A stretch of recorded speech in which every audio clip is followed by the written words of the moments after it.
लाल कालीन बिछाकर ही हम उनका स्वागत कर रहे हैं।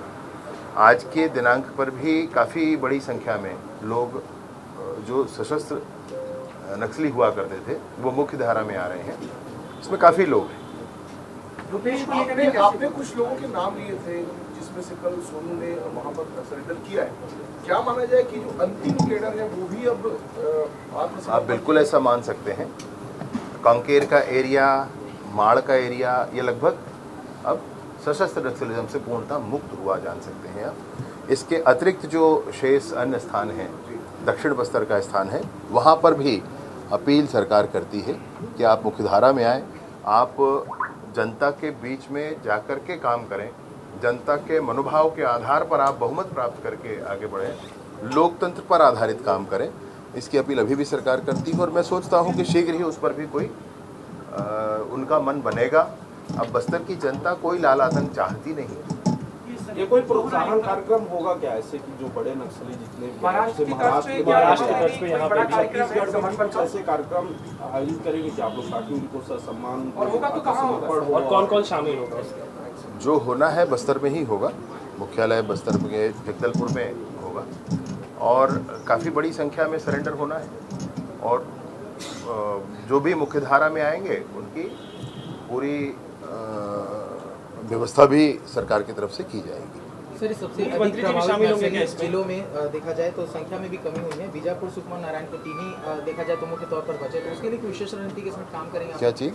बीजापुर, सुकमा, नारायणपुर सबसे अधिक संवेदनशील जो नक्सली क्षेत्र है, उसके लिए कुछ 6 से घट के 3 हो गए हैं जिले। निसंदेह ये 3 ही जिले हैं। इसमें भी नारायणपुर आप कहें कि काफ़ी हद तक अब मुक्त हो चुका है। बीजापुर और सुकमा भी काफ़ी हद तक मुक्त हुआ है।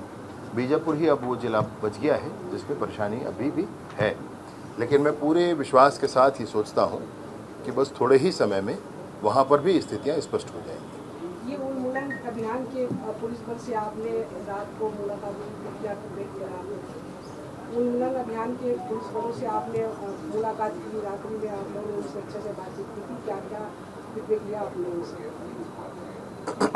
मतलब अनेक मुलाकातें हुई हैं, एक नहीं हुई है और सभी में परस्पर चर्चा के आधार पर कोई एक निर्णय में पहुंचकर काम आगे बढ़ा है। अब इसमें से किसके संदर्भ में आप कह रही हैं, परंतु सभी मुलाकातें पुलिस बल के जितने भी साथी हैं, चाहे वो हमारे स्टेट गवर्नमेंट के फोर्सेज हों या सेंट्रल गवर्नमेंट की फोर्सेज हों, सभी पर बात की है। इसी को लेकर दीपक बैज लगातार सवाल उठा रहे हैं और ये कह रहे हैं कि बार बार एक ही नक्सलियों को समर्पण करवाया जा रहा है। मुझे बड़ा दुख है इस बात का, आश्चर्य है इस विषय का कि मैं कहता हूं कि छत्तीसगढ़ का नेतृत्व हमने उस झीरम में खोया था। और थोड़ा स्पेसिफिक करेंगे तो ये कांग्रेस के नेता थे जिनको उन्होंने खोया था, अब भी वही राजनीति करते हैं। 5 साल तक वो झीरम घाटी का रिपोर्ट जेब में है बोल बोल कर 5 साल निकाल दिए, एक बार भी निकाल कर बाहर नहीं दिखाया। अब भी जब उस पर काम हो रहा है, सबसे पहले तो बस्तर की जनता ने इसको कर दिखाया है। दूसरा मैं कहूँगा कि आर्म्ड फोर्सेस में हमारे छत्तीसगढ़ के आर्म्ड फोर्सेस और सेंट्रल आर्म्ड फोर्सेस ने इसको कर दिखाया है। तीसरा मैं कहूँगा कि माननीय मोदी जी का इसमें आह्वान था, अमित शाह जी की रणनीति है, विष्णुदेव साय जी का मार्गदर्शन है और इसके आधार पर जब ये काम हो रहा है, मूलतः हो रहा है भी, आप समझे, मतलब आज का परिवर्तन ऐतिहासिक परिवर्तन है, ऐसा कभी नहीं हुआ है इससे पहले। और आज जब हो रहा है तो नई बनी हुई सरकार के अथक प्रयासों से ही हो रहा है। अब जब हो रहा है तब ये कहना, तब उसको विवादित करना, ये बिल्कुल वैसा ही है जैसे कि इन्होंने एयर स्ट्राइक को विवादित किया, जैसे कि इन्होंने सर्जिकल स्ट्राइक को विवादित किया। और आज ही सुबह में पढ़ रहा था कि पाकिस्तान के जो आतंकवादी हैं वो जाने कहाँ कहाँ भाग गए हैं। ऑपरेशन सिंदूर की धमक आज तक वहाँ गूंज रही है, इसको भी बदनाम करते हैं। ऐसे ही आज भी नक्सलिज्म को किसी न किसी तरह से इस पूरे ही अभियान को बदनाम करके, कमजोर करके ये सोचते हैं कि नक्सलिज्म जैसा नासूर बना रह जाए। वो बार-बार रिकॉर्ड सार्वजनिक किया जाए, बार-बार। अरे भाई, सारे ही रिकॉर्ड सार्वजनिक, सामने खड़े होकर फोटो खिंचाने का क्या अर्थ होता है? और कैसे सार्वजनिक किया जाए आप ही बता दें मुझे, मेरी बात समझ रहे? ऐसे ना सार्वजनिक, आप भी हम लोग हैं तो सार्वजनिक है ना। और क्या सार्वजनिक करना है?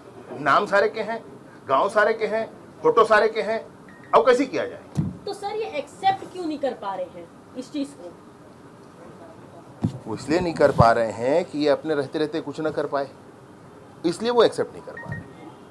ये प्रधानमंत्री जी के कार्यक्रम में कुछ अन्य कार्यक्रम भी शामिल हुए हैं, तो 2 दिन का दौरा रहेगा माननीय प्रधानमंत्री जी का भी 31 अक्टूबर की रात को आएंगे और 1 नवंबर को वो राज्योत्सव के कार्यक्रम में सम्मिलित होंगे। ऐसे ही माननीय प्रधानमंत्री जी नवंबर महीने में 28, 29 और 30 नवंबर को भी 3 दिनों के लिए रायपुर में रहेंगे। उस समय डीजी कॉन्फ्रेंस होगी, उसमें वो सम्मिलित होंगे। सर, प्रदेश भर के गृह मंत्री भी इसमें शामिल हो रहे हैं डीजी के साथ? नहीं, ऐसी सूचना नहीं है। डीजी कॉन्फ्रेंस में वैसे शामिल होते ही नहीं। राज्योत्सव चूंकि खास होगा, बहुत सारे नई घोषणाएं भी करनी है, तो कैसे कार्यक्रम होगा? कुछ नए कार्यक्रम भी शामिल हुए हैं। अरे पूरा ही नया कार्यक्रम है। माननीय मुख्यमंत्री जी स्वयं रहेंगे और पूरे राज्योत्सव में सरकार के द्वारा किए हुए सारे काम, और सरकारें कोई भी हो गई, छत्तीसगढ़ के साथ बने राज्यों को आप देखें, छत्तीसगढ़ बहुत आगे गया है। ये छत्तीसगढ़ की जनता की उपलब्धि। तो राज्योत्सव सिर्फ सरकार का कार्यक्रम है ऐसा नहीं है, ये छत्तीसगढ़ की जनता की उपलब्धि का कार्यक्रम है। और 25 सालों में छत्तीसगढ़ ने लंबी दूरी तय की। मैं नहीं कहता सारे राज्य अच्छा काम कर रहे हैं, परंतु तो डिप्टी सीएम विजय शर्मा को सुन रहे थे आप, जिन्होंने सीधे तौर पर कहा कि नक्सली आत्मसमर्पण करने वाले हैं, लाल कालीन बिछाकर उनका भव्य स्वागत किया जाएगा। मुख्य धारा में नक्सली वापस लौट रहे हैं और बस्तर के, छत्तीसगढ़ के कोने कोने तक लोकतंत्र की आवाज गूंज रही है। तो देखिए, डिप्टी सीएम विजय शर्मा ने कई बड़ी बातें कही है। उन्होंने कहा है कि छत्तीसगढ़ में खत्म होता नक्सलवाद, यानी कि अब पूरी तरह से छत्तीसगढ़ में नक्सलवाद खत्म होने वाला है। डिप्टी सीएम विजय शर्मा ने कई बड़ी बातें कही। उन्होंने कहा 15 घंटे में नक्सलियों का सरेंडर होगा। बड़ी संख्या में नक्सली सरेंडर कर रहे हैं। छत्तीसगढ़ में अब नक्सलवाद जल्द ही पूरी तरह से खत्म हो जाएगा। और साथ ही साथ उन्होंने ये भी कहा कि 15 घंटे में नक्सलियों का मेगा सरेंडर कार्यक्रम रखा गया है। और इस खबर पर अधिक अपडेट के साथ हमारे सहयोगी रवि मीरी जुड़ चुके हैं। रवि, देखिए कई बड़ी बातें यहाँ पर डिप्टी सीएम ने कही है, हम एक एक करके सभी बातों को डिकोड करेंगे। सबसे पहली बात उन्होंने ये कहा है कि लाल कालीन बिछाकर नक्सलियों का भव्य स्वागत किया जाएगा और 15 घंटे में मेगा यहाँ पर सरेंडर समारोह होने वाला है। देखिए, बहुत बड़ी खबर है और विस्तार न्यूज लगातार बता रहा है कि नक्सलियों का मेगा समर्पण कार्यक्रम चलने वाला है। बड़ी संख्या में नक्सली सरेंडर करने वाले हैं, 2-2 सीसी मेंबर सरेंडर करने वाले, 140 से ज्यादा नक्सली जंगल से बाहर आने वाले हैं। ये विस्तार न्यूज लगातार बता रहा था। तो इसी खबर पर विजय शर्मा ने मुहर लगा दी है। डिप्टी सीएम विजय शर्मा ने कह दिया है कि अगले 15 घंटे बड़ी संख्या में नक्सलियों के सरेंडर करने की जानकारी उनके पास आई है। उनके पास एक लिस्ट भी आ गई है कि किस किस जिले के, किस किस डिवीजन के कितने बड़े नक्सली मुख्य धारा में शामिल होने वाले हैं। और इस पूरे कार्यक्रम को एक नया रंग दिया जाएगा, नया रूप दिया जाएगा। उसका नाम है घर वापसी।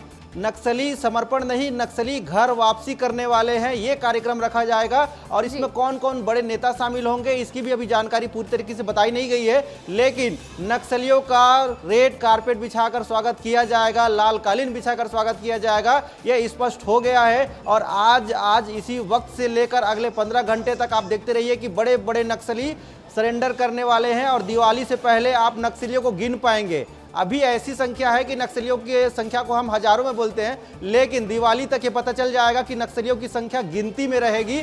बहुत कम नक्सली बचे रहेंगे जंगल में। और इसके अलावा जितने नक्सली है, जितने सोनू के पत्र के साथ थे, वो सभी नक्सली आज और कल के भीतर सारे के सारे लोग घर वापसी कर लेंगे। यही मुख्यमंत्री विष्णुदेव साय का निर्देश था। उसी पर लगातार विजय शर्मा जी काम कर रहे हैं। और उसी पर उन्होंने कहा है कि केंद्रीय गृह मंत्री भी इसको लेकर लगातार मॉनिटरिंग कर रहे हैं। इसके अलावा मुख्यमंत्री विष्णुदेव साय ने जो निर्देश दिया है उसी पर लगातार काम किया जा रहा है। और उसी का नतीजा है एक बहुत बड़ी सफलता छत्तीसगढ़ ने हासिल की है। 6 अति नक्सल प्रभावित जिले थे, उसमें से 3 हो गए। इसका भी उन्होंने जिक्र किया, खूब तारीफ भी उन्होंने की और खुश भी नजर आए इस पर।